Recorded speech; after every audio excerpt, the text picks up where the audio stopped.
Alright, सो जिस trust के साथ तुमने इस वीडियो को क्लिक किया है उसी ऑथेंटिसिटी के साथ मैं तुम्हें इस वीडियो को शेयर करूंगा एंड मेक श्योर करूंगा कि तुम्हें वो टिप्स बताऊं जो एग्ज़ाम में तुम्हें बहुत हेल्प करेंगी। सो मैथ्स एक ऐसा सब्जेक्ट है जो हमेशा थोड़ा सा धोखा देता है, क्योंकि जब तुम्हारी एग्ज़ाम होती है and you get the paper your hand, तब ऐसा लगता है कि मैंने पढ़ा ही नहीं है।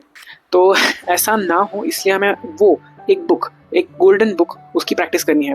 तो वो golden book is NCERT obviously. तो NCERT को प्रैक्टिस करने के लिए एक परफेक्ट स्टडी प्लान की तुम्हें ज़रूरत है। सो इस स्टडी प्लान में you are going to study NCERT in by parts. मतलब मैं इंटीग्रेशन का एक फॉर्मूला याद आ गया, इंटीग्रेशन बाय पार्ट्स, तो वो भी तुम्हें और पढ़ना ही है। सो या मेन थिंग, NCERT पढ़ने के लिए you can by one important blank notebook. अब ये ब्लैंक नोटबुक किस लिए? ताकि तुम प्रैक्टिस कर सको, बहुत सारी प्रैक्टिस कर सको in future, in now, in tomorrow, in present. मतलब प्रेजेंट में, कल और आगे भी, क्योंकि ये एक ब्लैंक नोट तुम्हें ज़रूर हेल्प करेगी फॉर प्रैक्टिसिंग। अब ये कुछ ऐसी दिखती है, मैं इसकी इमेज अटैच कर दूंगा, जिसका पूरा पेजेस ब्लैंक होते हैं, बस प्रैक्टिस करने के लिए होती है। अब ये मैं पर्सनली रिकमेंड करूँगा क्योंकि मुझे एक्सपीरियंस है class 11th, class 12th and my first year, तीनों में ही मैंने बहुत अच्छे मार्क्स लाए हैं just practicing in these notes. अब क्योंकि इसमें कोई लाइंस नहीं होती, कुछ नहीं होता, तो डायरेक्टली हम कहीं पर भी अच्छे से प्रैक्टिस कर सकते हैं हमारे सारे एग्जाम्पल्स, और बहुत जगह होती है इसमें। So I recommend this to you to solve in. जो मैंने बोला कि तुम्हें एक बाय पार्ट्स में सब कुछ प्रैक्टिस करना है, तो एक पूरा सिलेबस तुम्हारा आउट हो चुका है। जैसे डेट शीट आएगी, अभी तुम्हारी टेंटेटिव डेट शीट आई है, सो LOC के बाद तो तुम्हारी पूरी की पूरी डेट शीट आ जाएगी। एंड या मोस्ट क्या बोला था मुझे, डिवाइड इन द पार्ट्स। अब सिलेबस जो इतना बड़ा है, सो कैलकुलस है, प्रोबेबिलिटी है, सबसे पहले 2 चैप्टर्स है, this complex numbers and whatsoever, तो वो चैप्टर्स तुम्हें डिवाइड करने हैं पार्ट्स में। Calculus which is differentiation, differentiability and that all, तो वो डिफरेंशियल इक्वेशंस वगैरह, तो वो सब कैलकुलस में आएगा।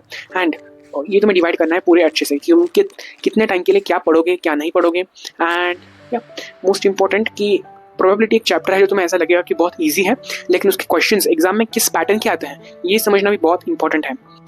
नेक्स्ट इंपॉर्टेंट टिप जो मुझे तुम्हें देनी है, which is about the sheets. अब ये शीट्स कैसे हैं? तो ये एक फॉर्मूला के शीट्स हैं जो मैंने बनाए थे अपने 12th क्लास में। लेट्स सी दिस, कि ये देखो, एक डिफरेंशिएशन के मैंने शीट्स बनाए, फॉर्मूला शीट्स हैं ये, and this are of the integration one. मतलब इंटीग्रेशन के मैंने सारे फॉर्मूलास यहाँ पर लिखे हैं।